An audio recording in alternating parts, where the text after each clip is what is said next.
કોંગ્રેસ માત્ર ને માત્ર વાતો કરી છે, વિકાસના કામોમાં રોડા નોખવાનું કામ છે. કોંગ્રેસનું ખોટું બોલવું, જૂઠું બોલવું, ગુજરાતીઓને અપમાન કરવાનું કામ કોંગ્રેસનું છે.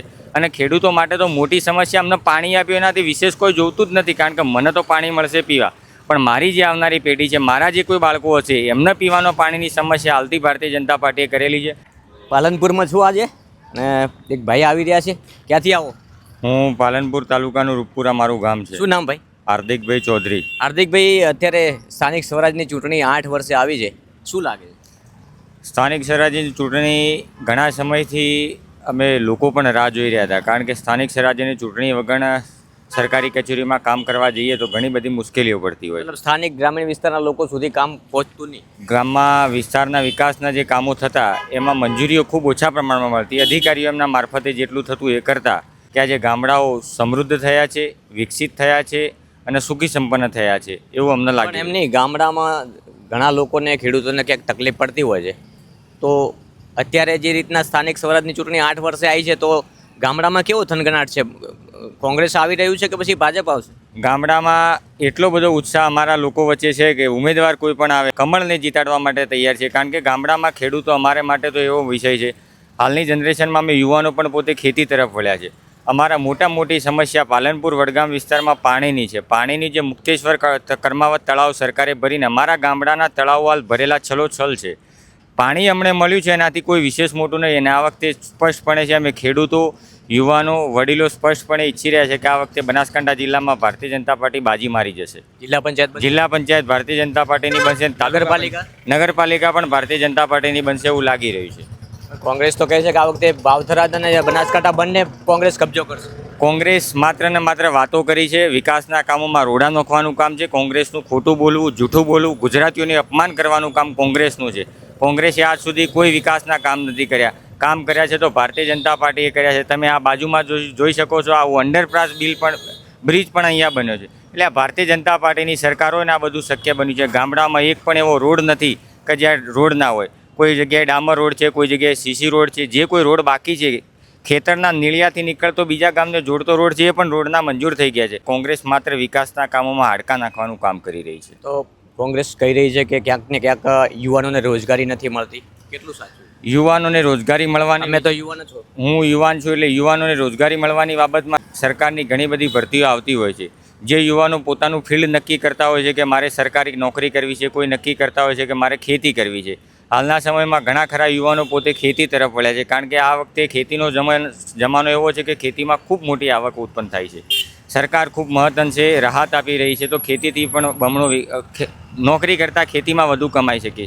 અને જે યુવાનો નોકરી માટે ટ્રાય કરે છે, ઘણી બધી ભરતીઓ હોય છે. મારા પોતાના ગામમાંથી લોકો હમણાં જે ભરતી ગયા વર્ષે પડી, એમાં 3 લોકો ગવર્મેન્ટ નોકરીમાં લાગ્યા છે. એટલે નોકરીઓ બી યુવાનોને મળતી હોય છે, એવું નથી કે નથી મળતી હોતી. કોંગ્રેસના આક્ષેપો હોય છે સતત કે માત્ર ને માત્ર ભાજપ છે જે ભરમાવાની વાતો કરે છે, ગ્રામીણ વિસ્તારના લોકોને, ખેડૂતોને દબાવવાની વાતો કરે છે. ક્યાંક ને ક્યાંક ઘણી જગ્યાઓ એવી છે કે લોકો હજુ પણ વિકાસથી વંચિત છે. સરકારમાંથી ધારો કે કેટલાક વિસ્તારોમાં ચોમાસામાં પૂર આવ્યા છે, તો કેટલાક લોકોને સહાય પણ નથી મળી. આવી બધી ચર્ચાઓ વચ્ચે શું કહેવું છે? સાહેબ, હું તમને એક દાખલો આપું. આ વખતે મગફળીનું વાવેતર વરસાદના કારણે થોડું બગડ્યું હતું. સાહેબ, 1 હેક્ટરે 42,000 રૂપિયા, 1 હેક્ટરે 42,000 રૂપિયા, એક ખેડૂતને માત્ર ને માત્ર 50,000 રૂપિયા મળે છે. એનો માત્ર બગાડ થોડો થયો હોય ને તો એને 50,000 રૂપિયા મળે છે. આનાથી વિશે શું હોઈ શકે? કોંગ્રેસ માત્ર ને માત્ર વાહિયાત વાતો કરી લોકોને ભરમાવાનું કામ કરી રહી છે. હું તો એક સામાન્ય યુવાન ખેડૂત છું, એટલે હું કહું છું કે સરકાર જે આપી રહી છે કશું નહીં આપતી. ગઈ વખતે બટાકામાં મંદી હતી તો બટાકામાં પણ સબસિડી આપી હતી. મગફળી બગડી તો મગફળીમાં આપી. ખાતર લેવા જઈએ તો ખાતરમાં અમને ડીએપી, યુરિયા 230 રૂપિયા યુરિયા મળે છે. સરકાર 4200 રૂપિયાના ભાવે યુરિયા લાવી, બાકીની સબસિડી સરકાર આપી રહી. આનાથી વિશેષ શું હોય? અને ખેડૂતો માટે તો મોટી સમસ્યા, અમને પાણી આપ્યું એનાથી વિશેષ કોઈ જોતું જ નથી, કારણ કે મને તો પાણી મળશે પીવા, પણ મારી જે આવનારી પેઢી છે, મારા જે કોઈ બાળકો હશે, એમને પીવાનો પાણીની સમસ્યા હાલથી ભારતીય જનતા પાર્ટીએ કરેલી છે. એટલે ભારતીય જનતા પાર્ટી સિવાય આ વખતે અમે સૌ લોકો મનમક્કમ છીએ કે આ વખતે બનાસકાંઠા જિલ્લા પંચાયત, તાલુકા પંચાયત કે નગરપાલિકા ભારતીય જનતા પાર્ટીનો ભવ્ય વિજય થશે એવું અમને તો સ્પષ્ટપણે હાલ દેખાય. આ વખતે કોંગ્રેસની સાથે સાથે આમ આદમી પાર્ટી પણ સ્થાનિક સ્વરાજની ચૂંટણીમાં મેદાનમાં છે. સાહેબ, મારી વાત કરું તો મારા પાલનપુર તાલુકા વિસ્તારમાં એક પણ આમ આદમી પાર્ટી પાસે ઉમેદવાર નથી મળતો. મને ખ્યાલ છે તેમ મારી પાસે, મારે ગામડામાં આમ આદમી પાર્ટી હાલ ફરી રહી છે. ઉમેદવાર ખોળવા માટે. એમની પાસે ઉમેદવાર નથી, એ શું કરે? એ એમની આમ આદમી પાર્ટી એ માત્ર ને માત્ર ખાલી રેવડીઓ આપવાનું કામ છે. આમ આદમી પાર્ટી કોઈ વહેવાટ કોઈ કામ કરી કહેવાની શક્તિ નથી. પંજાબના પૈસા ગુજરાતમાં વાપરવાના. અરે કાલચેડી પછી એવું થશે ગુજરાતમાં આમ આદમી પાર્ટી આવે તો છત્તીસગઢમાં જઈને વાપરે. એટલે આમ આદમી પાર્ટીની કોઈ વાત નથી. માત્ર ને માત્ર ભારતીય જનતા પાર્ટી કોંગ્રેસ સાથે સીધો સંપર્ક છે. પણ કોંગ્રેસ પણ આ વખતે એકદમ સુપડા સાપ, જેમ વિધાનસભામાં સુપડા સાપ છે એવા સ્થાનિક સ્વરાજ્યમાં કોંગ્રેસના સુપડા સાપ થઈ જશે એવું સ્પષ્ટપણે દેખાઈ રહ્યું છે. કોંગ્રેસે ગ્રાઉન્ડ ઉપર તો બહુ મજબૂત લાગે. કોંગ્રેસ ગ્રાઉન્ડ ઉપર, રાજભાઈ, એવું છે કે કોંગ્રેસ ગ્રાઉન્ડ ઉપર પરિસ્થિતિ દેખાતી હોય છે, પરંતુ કોંગ્રેસનું માત્ર ને માત્ર લોકો એમનું જે ટોળું હોય છે એ દેખાતું હોય, પરંતુ લોકો જાહેરમાં બોલવા માટે અકળાતા હોય છે, નથી બોલતા. કારણ કે લોકો ભારતીય જનતા પાર્ટી સાથે જોડાયેલા છે. લોકોને બોલવું વધારે દેખાતું નથી. માત્ર એટલે ભારતીય જનતા પાર્ટી સિવાય કોઈ ઉકેલ નથી ને ભારતીય જનતા પાર્ટી જ આ વખતે જીતશે.